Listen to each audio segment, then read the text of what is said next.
Guys, তোমরা আশা করি খুব ভালো আছো। আমার বাড়িতে চলে একটা মিনি ব্লগ শুরু যাক। প্রথমে আজকে আমি ঠেকুয়া বানিয়েছিলাম আমার মা, আমি না। আমার ঠেকুয়া শেষ হয়ে গেছে, আমার বাবা খাওয়ার জন্য করেছিল। জন্য এখানে ইয়ে মেখে নিয়েছে, ওই যে আটটা কি একটা বড় আমি যাই না। মা বলে পেপারটা পাক, তারপরে তোকে ইয়ে বানিয়ে দেবো। আর এখানে অন্ধকার হয়ে গেছে। তারপরে এবার আমি এটাকে, আমার তো শক্তি ছিল না এটা করার, তো আমি কত কষ্ট করেছি। মা বলছে যে এত হালকা জিনিস তুই পাচ্ছিস না।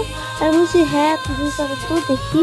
তারপরে তেল দিয়ে করছি লাস্ট টাইমে। হ্যাঁ, তো তোমরা বানাতে পারো বাড়িতে। জিনিসটা আমার বাবার খুব প্রিয় জিনিস, ওই জন্য মা বানাচ্ছিল। আমার তো আর ভালো লাগে না, আমার শক্ত করে, আমার দাঁত ব্যথা করে, ওই জন্য এনে করছিলাম করছিলাম করে হাতেই ব্যথা হয়ে গেছে।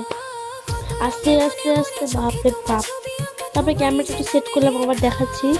এই যে মা করতেছিল, মা আমাকে দিচ্ছিল আর আমি এগুলো করতেছিলাম।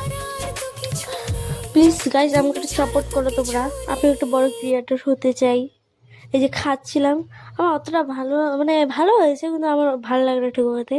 মাকে রিভিউ দিচ্ছিলাম আমি। তো তোমরা এভাবে আমার পাশে দাঁড়াও প্লিজ গাইজ।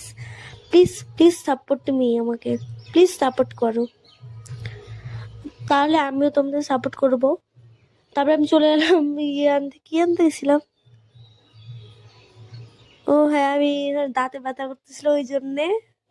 দাঁতটা ব্যথা, আর এইদিকে আমি করতে পারছিলাম না, আমার হাত ব্যথা হচ্ছিল। মা বলছে কর কর কর, ও হাতে ব্যথা হয়ে আছে।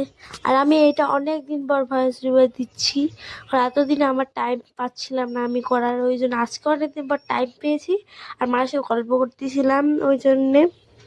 তো এখানে একজন আমাকে কমেন্ট করেছে, নামটা আমি দিতে পারছি না। এই যে এই কমেন্ট আমি দিয়ে দিচ্ছি, দেখো পাশে।